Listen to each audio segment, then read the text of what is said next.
ان الحمد للہ والصلاة والسلام علی رسول اللہ اما بعد اعوذ باللہ من الشیطان الرجیم۔ میرے محترم بھائیوں اور عزیز دوستو، آج ہم ایک ایسی عظیم سنت اور عظیم عبادت پر گفتگو کرنے جا رہے ہیں جسے اکثر لوگ معمولی سمجھ کر چھوڑ دیتے ہیں، حالانکہ اس کا تعلق براہ راست نماز کی قبولیت، دل کی حاضری اور اللہ کی رحمت کے ساتھ ہے، اور وہ ہے تکبیر اولیٰ، یعنی امام کے ساتھ پہلی تکبیر میں شامل ہونا۔ سوال یہ ہے کہ کیا ہم واقعی نماز کے آغاز میں اللہ کے سامنے شریک ہوتے ہیں یا بس جلدی جلدی آ کر صف میں کھڑے ہو جاتے ہیں؟ تکبیر اولیٰ ہے کیا؟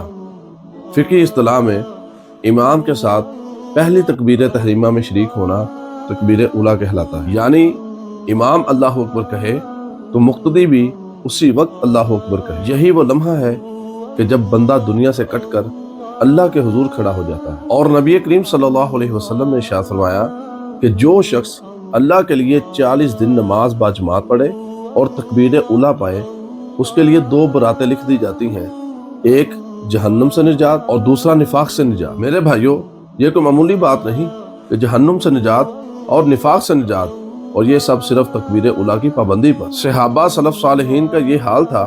عبداللہ بن مسعود فرماتے ہیں کہ ہمیں وہی منافق سمجھا جاتا تھا جو جماعت اور تکبیر اولیٰ سے پیچھے رہ جاتا۔ ذرا سوچئے، آج ہم کس چیز کو معمولی سمجھ رہے ہیں؟ تکبیر اولیٰ یہ صرف ایک لفظ نہیں، بلکہ یہ دل کا اعلان ہے کہ اللہ سب سے بڑا ہے، میرا کاروبار، موبائل، نیند، دنیا، یہ سب چھوٹے ہیں۔ جو شخص تکبیر اولیٰ پاتا ہے وہ نماز کو بوجھ نہیں سمجھتا، بلکہ اللہ کے ساتھ ملاقات سمجھتا ہے۔ آج افسوس کے ساتھ کہنا پڑتا ہے کہ اذان کے بعد بھی ہم سست رہتے ہیں، صفیں بھر جاتی ہیں اور ہم پیچھے رہ جاتے ہیں، کبھی موبائل، کبھی باتیں، کبھی مصروفیات۔ کیا ہم نے کبھی سوچا کہ اگر موت آ گئی تو کیا ہمیں ایک اور تکبیر اولیٰ ملے گی؟ اب سوال یہ ہے کہ ہم تکبیر اولیٰ کیسے پائیں؟ تکبیر اولیٰ پانے کے چند عملی طریقے ہیں۔ پہلا، اذان ہوتے ہی مسجد کی طرف روانہ ہو۔ دوسرا، نماز کو اپنے شیڈول پر مقدم رکھیں۔ تیسرا، گھڑی یا موبائل پر نماز سے پہلے کا الارم لگائیں۔